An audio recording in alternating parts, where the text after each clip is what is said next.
কতটুকু আসলে সাংঘর্ষিক এবং আমাদের পরবর্তী কর্মপরিকল্পনা জায়গা থেকে আসলে কি কি উদ্যোগ গ্রহণ করা যেতে পারে যে বিষয়টাকে আরো সুন্দরভাবে? প্রথমত হচ্ছে যে গোপনীয়তা রক্ষা করা একটা নৈতিক বিষয় সমস্ত রোগের।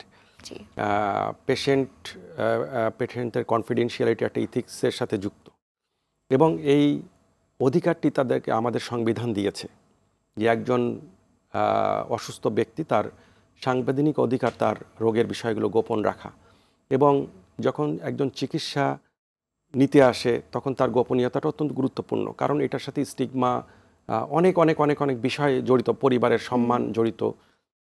পাশাপাশি একজন চিকিৎসক যখন সে চিকিৎসা শাস্ত্র পড়াশুনো শেষ করে সে যখন ওথ নিচ্ছে, সেই ওথের মধ্যে কিন্তু রোগীর গোপনীয়তা রক্ষার কথা সুনির্দিষ্টভাবে বলা হচ্ছে এবং যে জাতিসংঘের হিউম্যান রাইটস কমিশনের যে প্রোটোকল আছে যেটা বাংলাদেশ স্বাক্ষর করেছে, মানবাধিকার কমিশনের যে নীতিমালা আছে, বাংলাদেশ একজন স্বাক্ষরকারী রাষ্ট্র, সেখানেও কিন্তু একজন পেশেন্টের বা মানুষের মৌলিক মানবাধিকারের অংশ হিসাবে কিন্তু এইটা গোপনীয়তা রক্ষা করা জরুরি।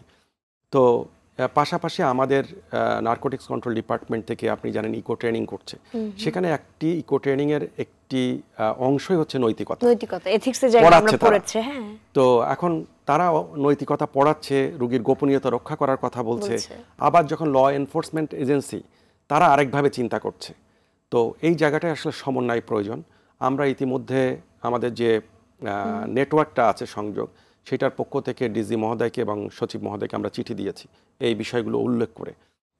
আমার মনে হয় যে তারা বিবেচনা করবেন, কারণ যিনি এই অর্ডারটি ইস্যু করছে তার পরিবার বা তার ছেলে যে কালকে মাদক নিবে না তার কিন্তু নিশ্চয়তা না, উনি নিশ্চয়ই চাবেন না তার সন্তান এই তালিকাভুক্ত হোক। একদমই, যেটা তার কর্মক্ষেত্রেও পরবর্তীতে আসলে বড় তার কর্মক্ষেত্রে তার স্বাভাবিক জীবনে ফিরে যাওয়ার ক্ষেত্রে একটা ব্যারিয়ার তৈরি হয় এই জিনিসগুলো।